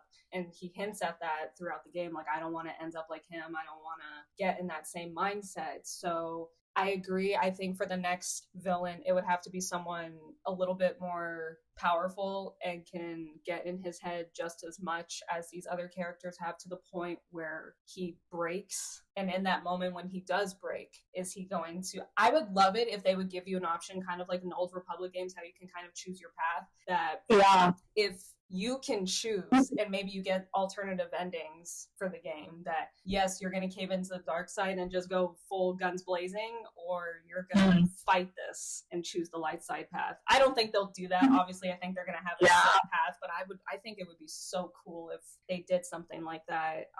But I think, because I've theorized this again in my own books and I've written about it, and for the villain that I came up with, Cal, it was an ancient Jedi that got like gifted abilities from the Old Republic era. And they were, if you guys know the Old Republic era, good on you. If you don't, well, then I'm going to give you a little history lesson. Basically in that era, the Old Republic, the Jedi were getting their butts whooped, and the Sith were at their peak. Like, they were untouchable. No one could harm them. No one could stop them. They were just full power, like, just had everything. Their only downfall was that they thought they were so high and mighty that they let it blind them instead of using it for like strategic fighting. Whereas the Jedi switched up their fight, and then they're like, we need to fight strategically. And then that's how they won.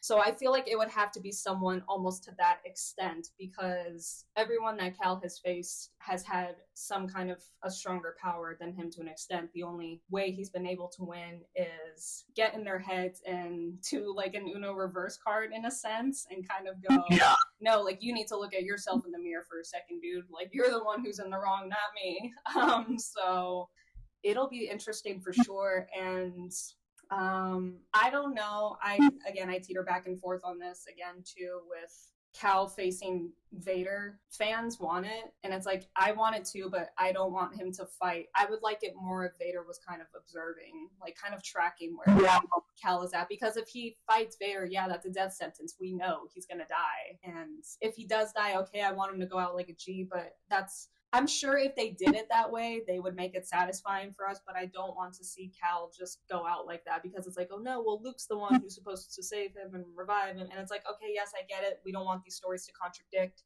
but I want Cal to face someone new, because for me personally, if I'm going to see him sacrifice himself, I'd rather him sacrifice himself by stopping a new evil threat that might be potentially worse than Vader or even Palpatine. So I'm hoping that's what they're going to do with this third game, and not really kind of go down the Vader route. Or even if they have Cal pop up with Palpatine or something, and Palpatine's just like, psh, and I'm like, I'd be happy with that.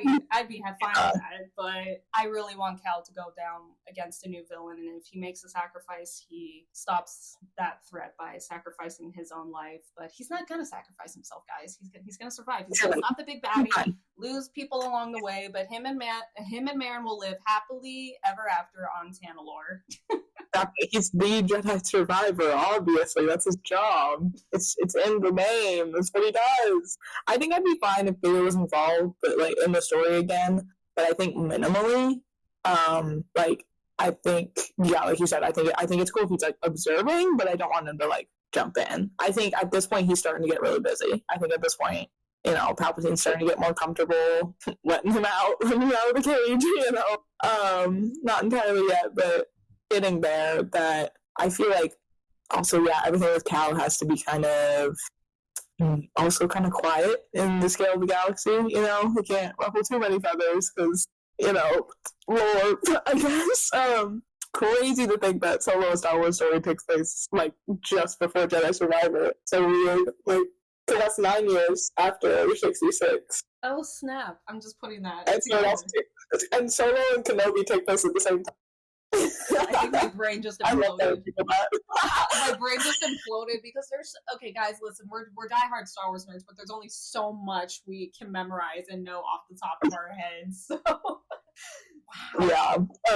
Yeah. So it's little Leia and then medium-sized Han, and then Cal, who's almost full grown. Almost fully kind grown. Of. It's pretty much there, which is scary. But yeah, I don't know what the third villain will be. I just wish we had some low crop. I was really hoping at Celebrate that they would say something, but they were like, nope, here's a new turn-based game. I wanted to go to the VR preview for the Beyond Victory, but the line was always 3 hours long, and I said, I have things to do. I have minimal time here. I am not with any sort of influencer or collab where I can just hop in and try it and then leave. So I also don't have a MetaQuest 3. I have a MetaQuest 2, do not have a MetaQuest 3. So yeah, no, a third one. I don't know. Either way, I have no way to play it. Everyone has a MetaQuest 3. I will try it on theirs, but no. Yep. Yeah, I'm very, very curious to see where they're going. But I'm very curious to see where it goes tonally, because, like, obviously I think Cal will be walking that line again in the third game, but, like, is it gonna continue to look brighter, or are we gonna kind of go back to those grayer tones? Like, what's the color palette gonna be? Like, what's the vibe? What's the feeling? Because honestly, it could go anyway. I think that's the most insane and like exciting thing about this game is like it genuinely could go anyway. There's no limits for where, when, how, everything. And that's what also makes it very stressful for us. Yeah. Just a smidge. And I'm sorry, guys, I'm announcing this now. I will not be live streaming the game because the last thing I need on my channel is for me to play the game and some jerk just comments, Cal dies. And I'm just gonna be stressed out for the rest of the game, thinking he dies when he probably doesn't die. And I don't need it. I don't want it. I may record gameplay, but it'll be published after the fact when I've fully completed the game, because I want to enjoy this game. I want to enjoy it with all of you, but I want to enjoy it on my time and not have that one jerk post that one thumbnail with Vader in it, because let me tell you, so many people do that and it's so annoying. And I even got spoiled for one. Luckily it was a side quest thing. It had nothing to do with the main story. I still don't know how I dodged spoilers. I'm so lucky. But it was for the Boba Fett quest, the little like Easter egg that he kind of pops up after you do and complete all the bounty hunter pucks that you collect. That was the only thing I got spoiled, because at that time my tears had stopped and I was reading the credits and I saw Tamira Morrison's name come up next to Boba Fett, and I was like, I was like, did I read that right? And then so that's how I got spoiled. It wasn't the internet, it was the dang game itself. So I prefer to get spoiled that way. I wasn't happy, but I'd rather get spoiled that way than get spoiled through the internet, because I'm trying to figure out how to do a stupid puzzle for an hour. Right. Yeah, I think that was the only thing I got spoiled for me for Survivor was Boba Fett, which I wasn't too crazy about. But the minute I found out it wasn't really a story thing, it was just kind of like the side quest thing, I was like, because at first I was like, he's in the, what is he doing there? And I was like, oh, bounty mechanic. So then I was like, oh, okay, that's fine. Still have yet to do enough bounty hunting to meet him, but I've done like everything else. After I finished the week, I went around more for the Force Echoes than I did the bounty hunting. Like, tell me your secrets. And the cosmetics. I was there for the cosmetics. Oh yes, I loved the cosmetics so much, and I went crazy this time with the customization, with not so much on the lightsaber, because like I added different tints to Cal's lightsaber because I just think it's so iconic. I didn't want to change the colors of it, but I did go crazy on BD1. I actually made it where he looks like R2-D2, which was so funny. So cute. And gosh. He looks adorable. And I don't, and it's funny because I know in the deluxe like version you could get the BD1 skin, but I was like, I'm limited on money. I'm a college student. I have a job, but I only have limited money. So I did the pre-order and I got like the Obi-Wan skin. And I don't know if I got a BD1 skin. I don't think they did for that one. Whatever version came with the Luke Skywalker and the Han stuff. That was the deluxe. Okay. Yeah. I didn't get all the stuff though. I was very confused. Because you were supposed to get, I feel like I only got half of it. I was like, oh, okay. I don't know. I'm gonna figure it out. It was a complicated process to even get the game, so I'm just happy I No, it was. Let me tell you, the amount of stress I had to get this game, because again, I switched from console because I had the Xbox One, and I'm like, well, shoot, it's not going to be on that one, so I have to go to a PC, so I'm on a PC. And I remember texting my friends as we were pre-ordering the game, and I was like, what is ray tracing, and what's this, and what's that?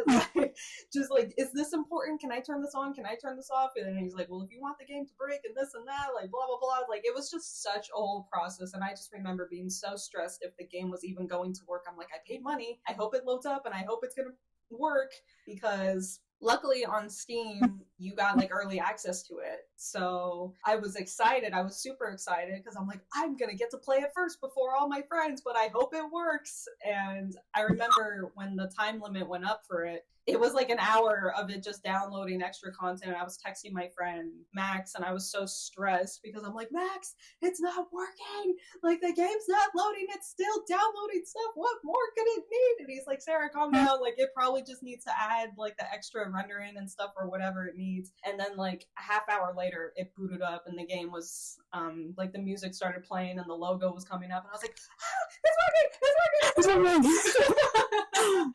So I was up till 3 a.m. playing this game, the first half of it at least, because I was like, I'm locked in. I took off work for this game. I'm not even gonna lie. I took off work. That's so real. Oh man, if I could have taken a week off school, I would have been done. I would have been done in like 3 days. If I didn't have school, I would have been done so fast. Oh, my friend. Oh, education. I had to learn. Oh, I was learning and working at the same time, so that's pretty cool. I was at school. I just went to school for 6 hours. I came home. Oh, so I probably would have finished the game faster, but I'm the type where I like to savor it. I'm not the type to like, it's out, let me finish it within a day. Like, let me explore every little nook and cranny. Let me find every Force Echo. Let me find every little skin. Let me find every little lightsaber part I can find. And ooh, snap, there's a boss. I gotta fight. Like, that's how my brain goes with any video game. And for Jedi 3, I will try to drag it out as long as I can, but I'll probably finish that one slightly quicker because I'm gonna be dying. I want to know how this story ends. I'm so scared. Oh, girl, I'm scared too. I'm so scared. You will be my thoughts and prayers, and every other Cal Kestis fan that's out there. I am praying for all of us to have a mentally sane ending. For Cal's sake too, because my gosh, I'm sure I think if anything, I think it's going to be even more emotional for Cameron, because we're playing it, but he physically has to say goodbye to this character. So and then it's been almost 10 years since he got cast. Yeah, that's whenever it comes out. Oh my god! Like, that's, oh my gosh, a decade with this guy. There's a decade of Cameron Monaghan in my life. I didn't know what to for this game. Oh my gosh, I literally, I kid you not, I got into trouble with the casting announcement. Dude, same. When between the Disney World, like, I was already excited for the ride to come at Disney World, but as soon as they announced Cameron Monaghan was on the cast, I was like, I'm sold. I'm watching all the movies now. But now that you said, I know, my friends have been trying to get me into it for years. I was like, I know, I need to watch it. I love the ride. Cameron's in it. I was like, okay, so I need to watch this before it comes out, and I did, and I can't be normal or anything, so I watched Legacy, and it was if you give a mouse a cookie. I was like, okay, well, watch this one, then I have to watch the first one, I have to watch the 1982 movie. I found out there was a Disney XD show, so I was like, well, I gotta watch that. So me and my family watched the entirety of that. I watched Legacy 5 times in 1 week. I was going insane. I was like, I need to know everything, because like, Cal could be doing anything. Cameron could be doing anything. You could be playing any character. play anything. He could be playing anyone. He could be playing a recast version of Beck. He could be playing a recast version of Tron. Who do you know? And then it was radio silence for the last 3 weeks before the movie came out, and I said, "Uh-oh, why aren't you at the premieres?" And it was an LA premiere, and then I was like, "Okay, let's sit down and watch it," and he's gone. Okay, cool, great. That was a lovely 15 seconds of screen time, 10 of which he is wearing a helmet.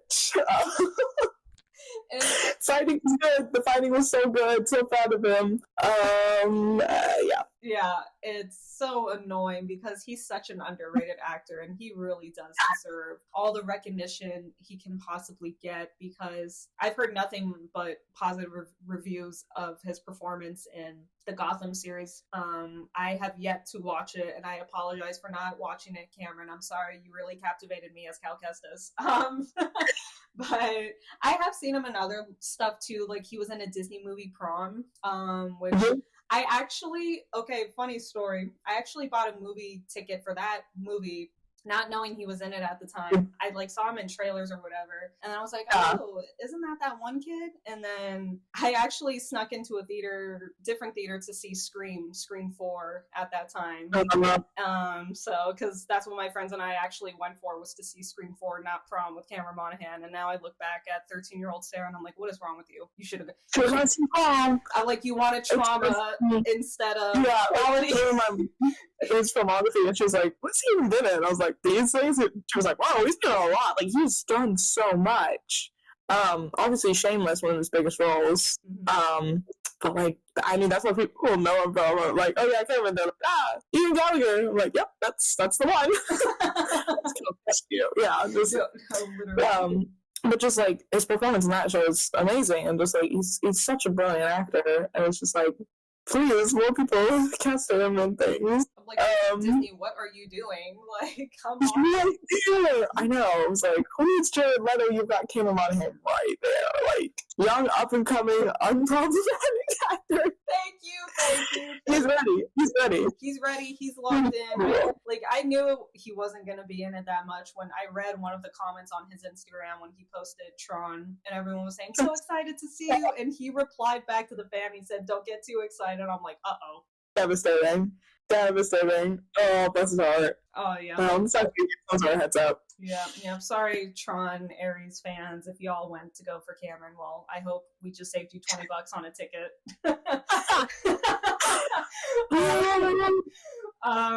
But yeah, fantastic story, fantastic cast, fantastic time to be a Star Wars fan, and not to be dramatic. I swear, guys, if Cal goes, I'm going. That's it. I'm disappearing off the face of the earth, and I'm not gonna make YouTube videos anymore. I'm sorry. Cal goes, I go. I need. You know what? Lego Cal Kestis, that was a blessing. Thank goodness he was in that, and I loved how giddy he was in that whole thing. So cute. He was so excited to be there. He's like, hey guys, let's go. I was like, oh my god. I was just cracking up the entire time. Sadly, I was sick that day, so I couldn't enjoy it as much. So I was like laughing it while in pain.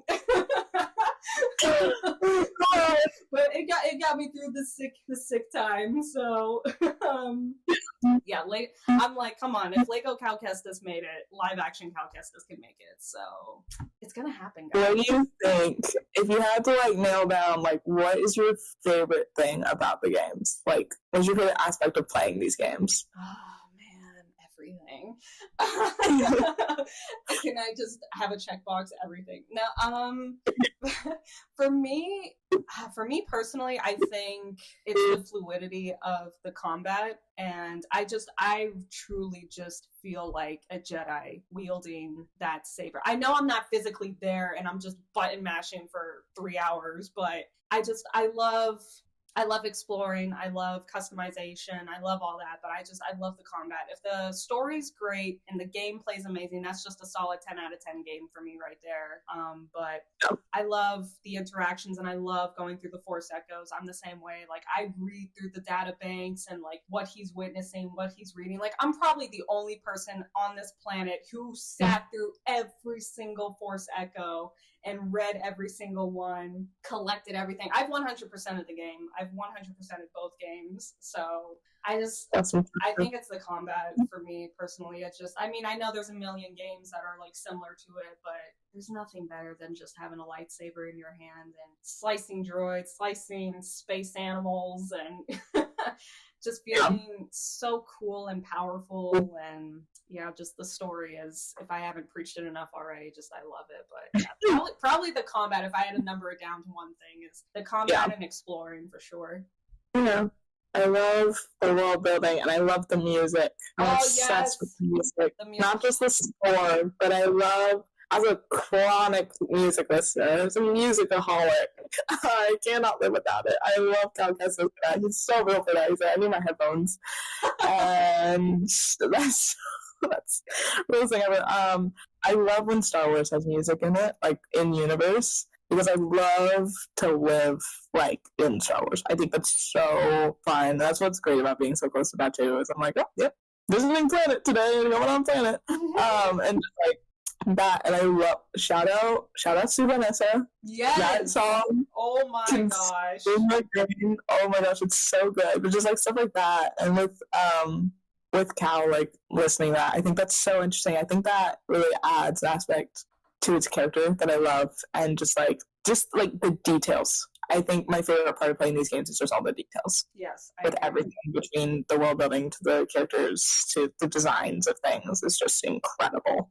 Oh yeah, I love that 100%. And I always like, I crack up too, like when Cal kind of like, he has a certain music taste and everything, and I kind of, you know, like everyone has their set playlist for certain things, like, oh, when you're going to work out or you're going on a walk or whatever. Like recently for me, it's been workout music. Yeah. And there are certain songs that I have in my playlist. I'm like, I bet Cal would listen to this.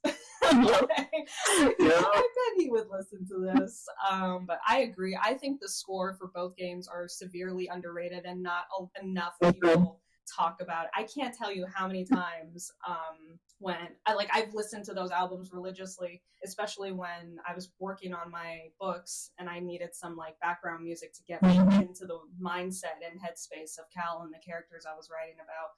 And even like just going on walks and like listening to the soundtrack, it got me like, I feel like I am a Jedi about to go on like my hero's journey and cross through Kobo or Coruscant or whatever. And man, I know they're gonna cook with that final soundtrack.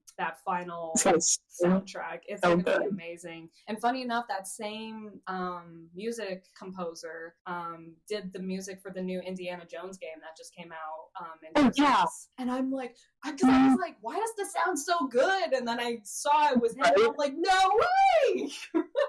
So small world.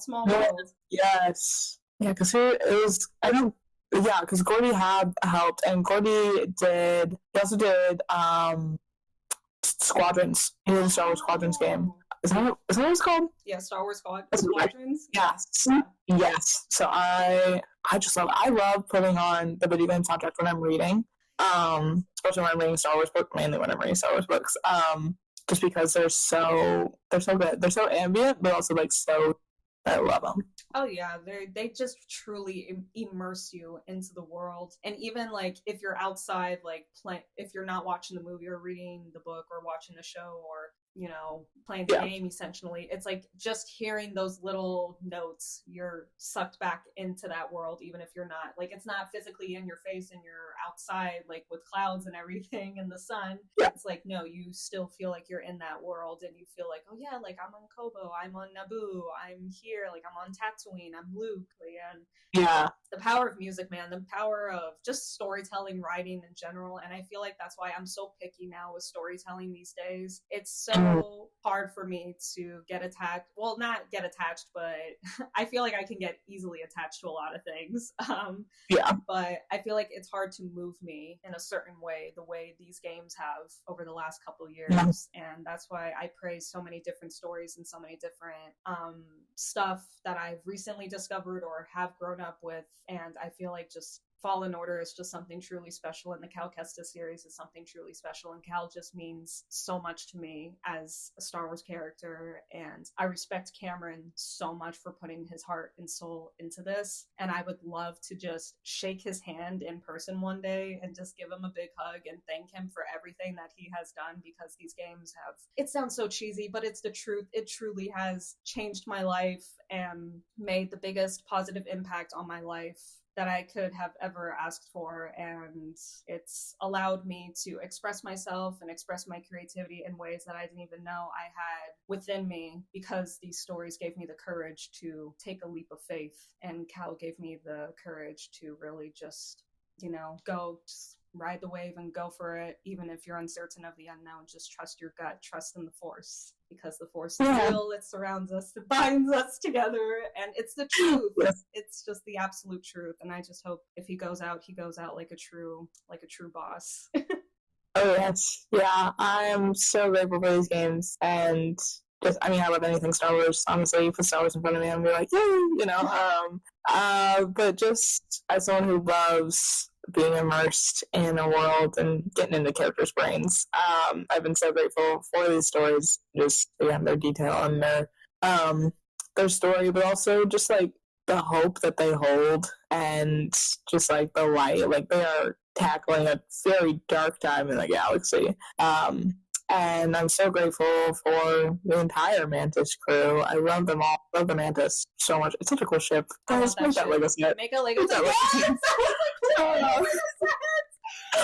Yeah, just the family. I love found family. Anything. So you put found family in it, that'll sustain me for months. But yeah, it just, Cal is just such a stunning character, and just being able to kind of grow up with him and kind of walk with him almost through pretty tough times, but also, like, I don't know how to describe it. It's really hard to put into words. I just love it. And I'm so grateful for Cameron's performance also, because, like, there are good video game performances and there are phenomenal video game performances, and he has provided a phenomenal video game performance time and time again. For two games now, for three, he's gonna go above and beyond. I know it. As if he already doesn't. Or as if he already, yeah. Anyways, but yeah, I just love that guy. I love that guy, and nothing's gonna happen to him. He's gonna be fine. He's gonna be absolutely fine and dandy. But yeah, that's about all I have to say. I just love Cal Kestis, the whole stinking lot. And he's relatable and fun, but also really, really an important character with an important story. Absolutely, and I think it's a story that everyone needs to hear. And like, even if you're not a Star Wars fan, I think there's messages in it that people need to hear. And every day I try my hardest to be a big, positive influence in someone's life. And I know my friends and family and people that are around me try to as well. And I feel like that's another big message in this story, is that family is so important, and family can be more than blood sometimes too, and I feel like, again, I've like manifested in a way that I wanted, not like I wanted Cal's life, but like I wanted certain things, and I just wanted that leap of faith and that little push, that little nudge I needed to get out in the world and really just do it. Like, don't hesitate, just do it. And now I'm like, I know life is going to continue to take me in unexpected turns that I wouldn't think would be possible, just by trusting in myself and putting myself out there. And I love these characters so much, and I can't wait to talk about them more when that third game drops. And I will be monitoring this game like a hawk, as if I haven't already. Yeah, it's been a wild ride, and again, like you said, I've grown up with him just as much as you have. So where he's at in the third game will be very interesting, because it'll see, like, is it kind of aligning where my life is at right now, or did we both kind of just hit peak and we're just living our lives out now? Yeah. How relatable is it going to be for the third time around? Yeah, man. Am I predicting his life or is he predicting mine? Find out. No, literally, dude, literally. I mean, granted, I haven't gone as much loss as he has. Yeah. But I mean, I like to say I've gone through just as much character development as he has. Yeah. So, I mean, we all do. We're all just characters finding our way through the galaxy. So. But on that note, thank you all so much for tuning in and listening to the very first podcast episode. Elle, it's been a pleasure. Thank you so much for coming on and just fangirling over Cal Kestis with me. It means a lot, and I hope you had a lot of fun. Of course, yes. Thank you for having me. It's always good to talk to Star Wars fans, especially Jedi Star Wars fans. I had a lot of fun. All right, and you guys can check Elle out on Instagram at extraordinary.l. I got that right?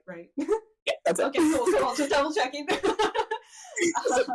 check her out. She's an awesome cosplayer, Star Wars fan, and another fellow Cal Kestis fan. So why wouldn't you want to go check her out? I mean, shoot, she made her own custom BD1. I haven't even done that. Oh, shucks. Yeah. So thank you guys for watching. Hope to see you soon. And as always, may the Force be with you. Bye.